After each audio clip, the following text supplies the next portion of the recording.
Described as a smiling, inquisitive boy, 5-year-old Logan Mwangi suffered unspeakable cruelty.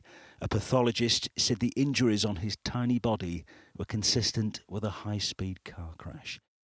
It all happened in his own home in summer last year at the hands of his mother, Angharad Williamson, her partner, John Cole, and Cole's 14-year-old stepson, Craig Mulligan. He's unconscious. He needs me. He needs warm clothes. He needs mum. He needs his look. This is his mother during the police search. But we now know 11 months before this, hospital doctors failed to share a list of his injuries with Child Protection Services. Today, a review found taking action could have protected Logan, and it outlined what it said may be systemic issues with safeguarding children. We apologise for the failures in our systems that could have presented earlier opportunities to recognise abuse and to protect Logan. We fully accept the recommendations and actions in the review. The fact that we were unable to protect Logan will always remain a source of great sadness, and we are deeply sorry that our safeguarding and child protection endeavours did not prevent his death. Among the criticisms made in the report, in which Logan is referred to as Child T, it states injuries observed on Child T were not shared with services that could have taken appropriate action to safeguard him. It also says he was seemingly ignored by various agencies, including the council and police. Child T's voice was not heard, it says. There was no knowledge of the reality of his lived experience. There are key issues that the report highlights, which relate to information sharing, and I fully support the recommendation for that government should undertake a full review of its information sharing systems across child protection. How confident are you that this wouldn't happen today? Changes have already been made in our practices and to strengthen our safeguarding arrangements. The recommendations from this review and the findings of this review have been accepted in full. Those who murdered Logan are now serving long sentences in prison. The review says not taking the action to safeguard him was a significant missed opportunity. We can speak to Julie Morgan, the Welsh Deputy Minister for Social Services.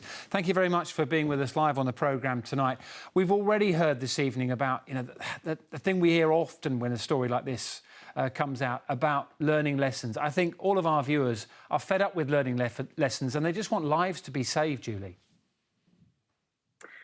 Yes, well, first of all, I just want to say how tragic it is what's happened to Logan. A lovely, bubbly young boy has lost his life, and it's particularly tragic because it's the people who were supposed to be looking after him who murdered him.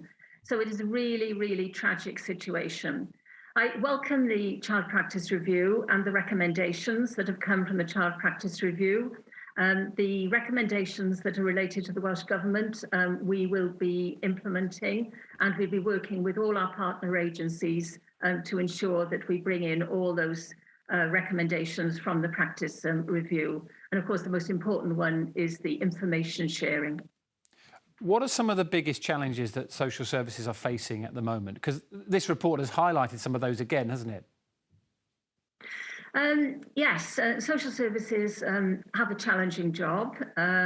While this report refers to the period when COVID was rife, so obviously they were under particular pressure while COVID was going on.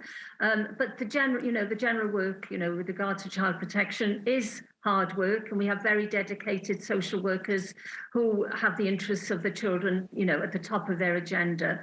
But of course, social care as a whole is looking for more staff.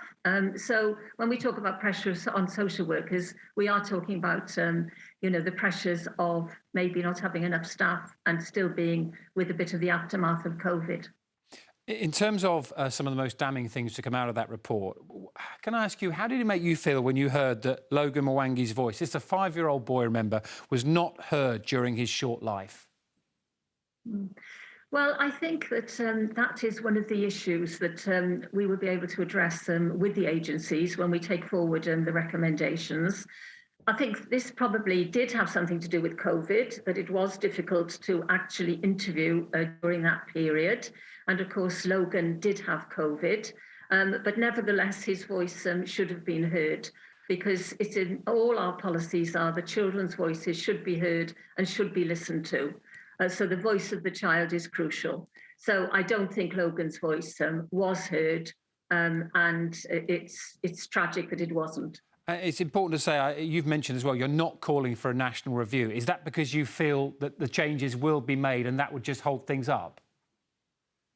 Well, I think a national review won't tell us anything that we know already. We've got the recommendations from the review. We're committed to carrying them out from the Welsh Government. We've had lots of reviews in Wales, lots of reports going over for a long period of time. The report that was the national report in England reflected many of the things that we were already working on. So we don't want to wait 16 months for a report. We want to get on and carry out some of the actions that are paramount in that report.